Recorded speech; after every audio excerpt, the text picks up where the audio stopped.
우리 몸에 정말 여러 장구가 있잖아요. 그중에서도 오늘 이야기의 주인공은 바로 간입니다. 사실 간에서 나타나는 거의 모든 문제 있잖아요. 따지고 보면 간이 가진 딱 두 가지 핵심 기능, 이 두 가지의 균형이 깨지면서 시작된다고 봐도 과언이 아닙니다. 그게 바로 소설 기능이랑 장열 기능인데요. 말이 좀 어렵죠? 쉽게 말해서 소설은 우리 몸의 에너지, 그러니까 기운을 고속도로처럼 뻥 뚫리게 막힘없이 소통시키는 역할이고요.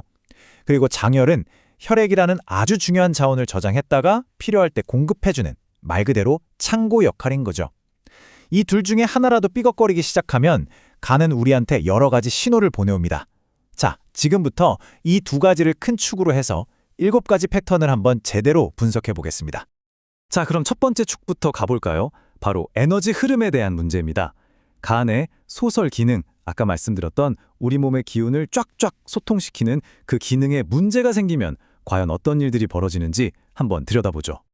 이 문제의 첫 번째 패턴을 한마디로 표현하면 막힘과 팽창입니다. 뭔가 속에서 꽉 막혀서 답답하고 터질 것만 같은 그런 느낌. 느껴보신 적 있으신가요? 이게 바로 간기울결입니다. 우리가 스트레스를 받으면요, 간의 기운 소통 기능이 딱 막혀버려요. 그럼 어떻게 되냐? 정신적으로는 괜히 우울해지거나 사소한 일에 짜증이 확 나고요. 몸으로는 옆구리가 뻐근하거나 나도 모르게 후 하고 한숨을 푹푹 쉬게 되는 거죠. 이건 마치 꽉 막힌 호수처럼 기운의 압력이 높아진 상태라서 맥을 짚어보면요, 팽팽한 활시위처럼 아주 긴장된 현맥이 느껴집니다. 이게 가장 큰 특징이에요. 자, 그런데 이 막힌 상태가 계속되면 어떻게 될까요? 상상해보세요. 꽉 막힌 압력이 결국에는 펑 하고 터져버리겠죠. 마치 화산처럼요. 뭉쳐있던 기운이 열, 즉 화로 변해서 위로 맹렬하게 치솟는 겁니다. 이걸 바로 간화상념이라고 합니다. 여기서 진짜 재밌는 포인트는요. 이 화산의 열기가 전부 위쪽으로만 솟구친다는 거예요. 한번 보세요. 터질 듯한 두통, 시뻘겋게 충혈된 눈, 입안이 쓰고 이런 증상들이 전부 다 상체에 집중되어 있죠. 혀를 보면 새빨갛고요. 맥은 아까 그 활시위처럼 팽팽한데 거기에 아주 빠르게 싹 뛰는 현상맥이 나타납니다. 이건 이제 단순한 막힘을 넘어서 몸에 불필요한 열이 가득 찼다는 명백한 실열 상태라는 신호인 거죠. 그런데요. 위로 뭔가 치솟는다고 해서 전부 다 이런 화산 폭발 같은 건 아니에요.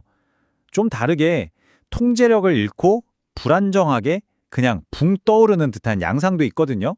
이걸 간양상황이라고 부릅니다. 이 간양상황의 핵심은 뭐냐면 바로 부족함과 과잉이 같이 있다는 겁니다. 이걸 제가 아주 쉽게 비유해 볼게요. 우리 몸의 음이라는 건 뜨거운 양기운을 식혀주고 딱 붙잡아주는 냉각수 같은 거예요. 근데 간양상황은 뭐냐? 바로 이 냉각수가 부족해져서 엔진이 과열돼 버린 상태인 거죠. 그렇기 때문에 머리가 아프고 얼굴이 붉어지는 이런 상승 증상과 함께 반드시 허리나 무릎이 시큰거리는 것처럼 몸의 진액이 마른 음어 증상이 같이 나타납니다. 그래서 이 두 가지를 구별하는 게 진단에 정말 중요한 포인트가 됩니다. 정리하자면 간화상념은 순수하게 불이 넘치는 과잉 상태, 반면에 간양상황은 부족을 기반으로 과잉 증상이 나타나는 복합적인 상태라는 거죠. 그래서 실제 진료에서는 허리나 무릎이 약한 것처럼 몸의 아랫부분이 허약한 증상이 있나 없나 이걸 보고 둘을 명확하게 구분해냅니다. 자, 지금까지 에너지의 흐름에 대한 문제를 봤죠? 그럼 이제 두 번째 축으로 넘어가 보겠습니다. 이번에는 물질의 부족에 대한 문제예요. 간의 또 다른 핵심 기능 기억나시죠? 우리 몸의 혈액 창고, 바로 장열 기능에 문제가 생겼을 때입니다. 만약에 우리 몸에 가뭄이 든다면 어떤 현상이 일어날까요? 바로 근육과 시력의 가뭄. 이 한마디가 간열 부족이라는 상태를 가장 잘 설명해주는 표현이라고 할 수 있습니다. 간이 저장하고 있는 혈액은요, 우리 몸의 근육과 눈의 영양분을 공급하는 원천이거든요. 근데 이 혈액 창고가 텅 비어버리면 어떻게 될까요? 당연히 얼굴에 핏기가 사라지고 눈은 찜찜하고 건조해지겠죠.